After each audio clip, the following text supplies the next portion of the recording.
ICJ use to decide the case. ICJ किस international law को, international law के according ही डिसाइड करता होगा आईसीजे, दैट इज ट्रू। तो ये इंटरनेशनल लॉ आते कहां से हैं, क्योंकि ये तो पूरा कॉडिफाइड है नहीं, तो देयर मस्ट बी समथिंग ना जिसको कि बेसिस मानकर बोल आईसीजे से कहता होगा कि ये इंटरनेशनल लॉ है और इसके according I have to decide the case, and that is mention in article 38 of the ICJ.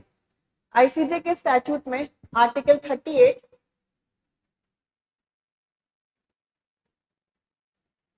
हमें बताता है कि what are the sources of international law, जिसके अकॉर्डिंग आईसीजे जो है केस को डिसाइड करेगा। और यहाँ पर जो सोर्सेज लिखे हैं वो हायरार्की में लिखे हैं, यानी पहला वाला सोर्स नहीं होगा तब हम दूसरे सोर्स पे जाएंगे, दूसरा नहीं होगा then we go for third, तीसरा नहीं होगा then we go for fourth source, and there is one additional source जो आईसीजे के स्टैट्यूट में नहीं लिखा है, जूरिस रिकॉग्नाइज करते हैं, जिसे हम एडिशनल सोर्स बोलते हैं। वो है क्या, तो लेट अस सी दैट। तो पहला सोर्स है of international law is international conventions. International conventions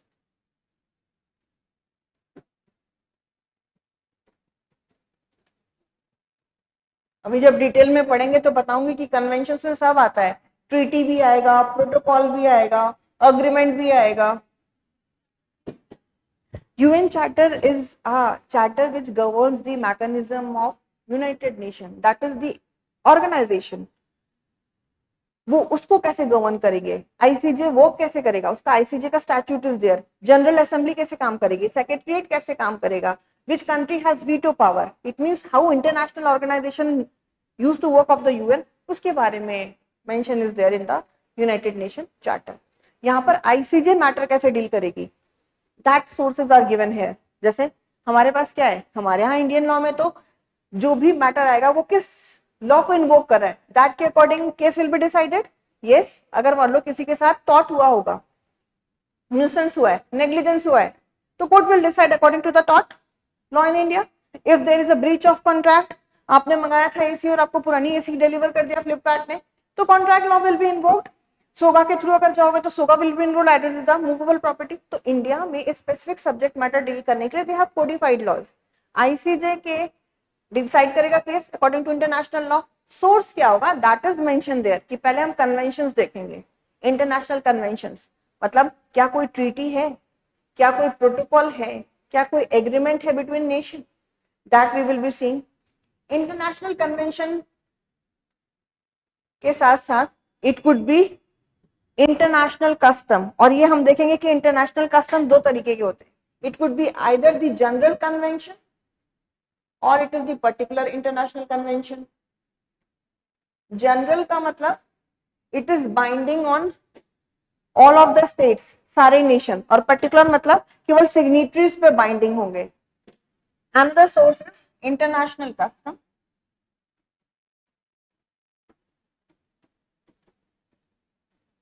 international custom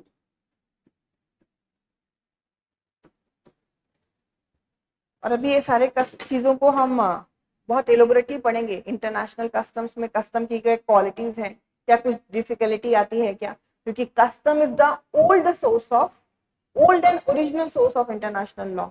तो है क्या, I let you know each जब एक्सप्लेन करूंगी तब। Third is general principles of law.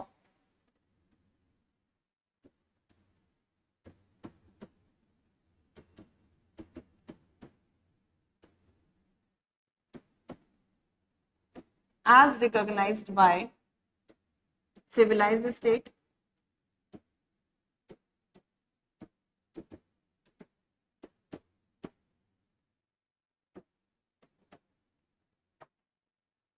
तो तीसरा सोर्स है इंटरनेशनल लॉ का जनरल प्रिंसिपल्स ऑफ लॉ, यानी ऐसे लॉ के प्रिंसिपल जो सिविलाइज्ड नेशंस रिकॉग्नाइज करते हैं, एंड दिस को we call it as the primary source. ये तीनों जो हैं they are considered as the primary source. Primary source means main source. जैसे जब आप मुस्लिम लॉ पढ़ोगे तो आप देखोगे सबसे ऊपर हायरार्की में कौन सा सोर्स आता है, Quran. Yes, it is the primary source. Judicial decision secondary source आता है। Hindu law में we will be reading like that. So these three are considered as the primary source, and the fourth one, that is judicial decisions. Judicial decisions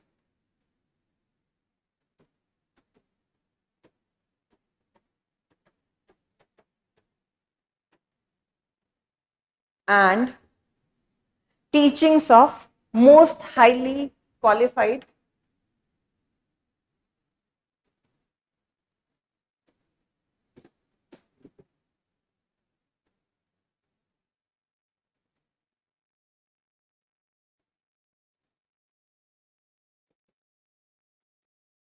publicist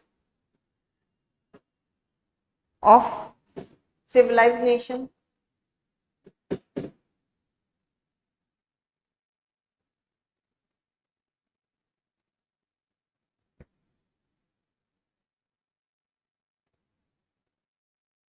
so judicial decisions and teachings of most highly qualified publicist of various nation is also considered as the source of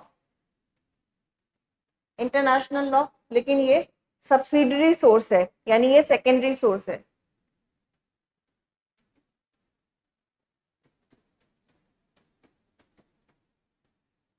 the fourth one is the secondary source, और जिसे हम subsidiary source बोलते हैं of international law. And this is in hierarchy, यानी सबसे पहले हम क्या देखेंगे, if we have to decide any matter on international law, international convention को. If international convention is not there, जैसे बाकी जगह क्या होता है, हायरार्की नहीं होती है, we can decide any matter as per the need of the case, लेकिन यहाँ पर हायरार्की है. सबसे पहले International Court of Justice international convention देखेगी. If there is no international convention, no treaty, no protocol, तब आ जाएगी. इंटरनेशनल कस्टम को देखेगा. If there is no international custom, तब आएंगे कि क्या ऐसा कोई जनरल प्रिंसिपल है लॉ का जो कि civilized nations recognize करते हैं. If that is not there, then we come to the subsidiary source, which include judicial decisions as well as the teachings of highly qualified publicists of various nations. लेकिन ये जो list दी गई है under article 38, that is not exhaustive list. Exhaustive नहीं है, इसका मतलब केवल यही सोर्सेज नहीं है इंटरनेशनल लॉ के, यानी इसके अकॉर्डिंग ही केवल आईसीजे केस नहीं डिसाइड करेगा. These sources are not exhaustive.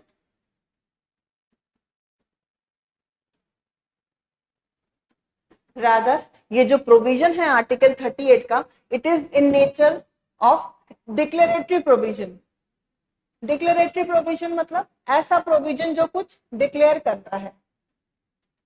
ये बस डिक्लेयर कर रहा है कि ये सोर्सेज हैं, ये एग्जॉस्टिव नहीं है. क्यों हमने ये नहीं कॉन्फाइन किया कि these are the only sources of international law, क्योंकि इंटरनेशनल लॉ बहुत डायनामिक है. अगर हम इन्हीं सोर्सेज पे कॉन्फाइन कर देंगे तो जो भी नई प्रॉब्लम आएगी, अराइज होगी इन इंटरनेशनल अफेयर्स में, वो रिजॉल्व कैसे होगी. यस, टॉट को क्यों हमने कोडिफाई नहीं किया, क्योंकि as per the need of the society टॉट बदल सकता है. यस, आजकल देखोगे ई वेस्ट बहुत जगह मिलते हैं, तो हो सकता है आगे आने वाले कुछ सालों में कोर्ट ये डिक्लेयर कर दे कि जिस एरिया में भी ई वेस्ट ज्यादा मिलेगा तो वहां के लोगों के ऊपर will be putting some kind of penalty in form of compensation. It could be done. तो उसको नया टॉट बना दिया. Not wearing mask at a public place, उसे नया टॉट बना दिया ताकि लोगों को कुछ तो प्यूरिफाइड एयर जाए, डायरेक्ट नहीं जाए बड़े पार्टिकल्स while breathing. तो why that has not been codified? क्योंकि चेंज होगा सोसाइटी में तो थॉट भी बदलेगा. सिमिलरली इंटरनेशनल लॉ में कौन सा नया मुद्दा आ जाए. क्या आपको इस एक महीने से पहले पता था कि फ्यूल की क्राइसिस होगी, एलपीजी सिलेंडर्स के लिए हमें 7,000 4,000 में सिलेंडर खरीदना पड़ेगा. नोबडी वाज नोइंग दिस कि कॉमर्शियल पे शटडाउन लगेगा, छोटे ढाबे, होटल्स सब जगह के बंद होने लगेंगे. whether you have imagined this situation prior? No. Who knows what next crisis will be there? तो इसीलिए अगर हम कॉन्फाइन कर देंगे केवल इन ही सोर्सेस पे, तो हमें जो भी प्रॉब्लम अराइज होगी इंटरनेशनल डोमेन में उसको सॉल्व करना नेक्स्ट टू इम्पॉसिबल होगा. तो जो भी प्रॉब्लम अराइज होती है in international affair, as these problem are very dynamic, change होगा सोसाइटी का, चेंज होगा इंटरनेशनल रिलेशन में, प्रॉब्लम विल अराइज. तो not possible to solve only with the help of these sources,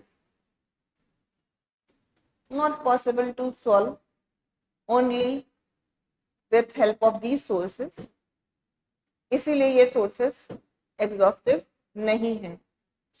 and more over ICJ works on the principle, and that principle is ex equo et bono. What is this? I believe इतना तो लिख लिया है आपने.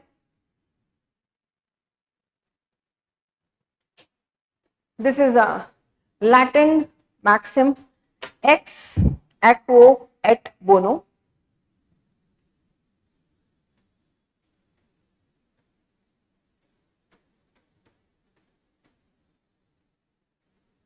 ICJ इस पे काम करती है. एक्स एक्वे एट बोनो. एक्स एक्वा एट बोनो का मतलब होता है कि if there is certain other consideration to be taken, consideration of fair dealing is required, or in good faith matter is to be decided, तो आईसीजे कोई भी स्टैंड ले सकता है. यानी as per the need of the case ICJ case decide कर सकता है. क्या इसका मतलब होता है? कंसिडरेशन ऑफ फेयर डीलिंग, यानी to achieve the interest of justice, to achieve interest of justice. ये जरूरी नहीं है कि हम केवल वो 4 सोर्सेस पे कॉन्फाइन करें. एज पर द एक्स एक्वो एट बोनो कोई भी फेयर डीलिंग का कंसिडरेशन वाला मैटर आएगा, गुड फेथ में कोई भी स्टैंड आईसीजे को लेना पड़ेगा, that ICJ will be taking and deciding the case. Got it?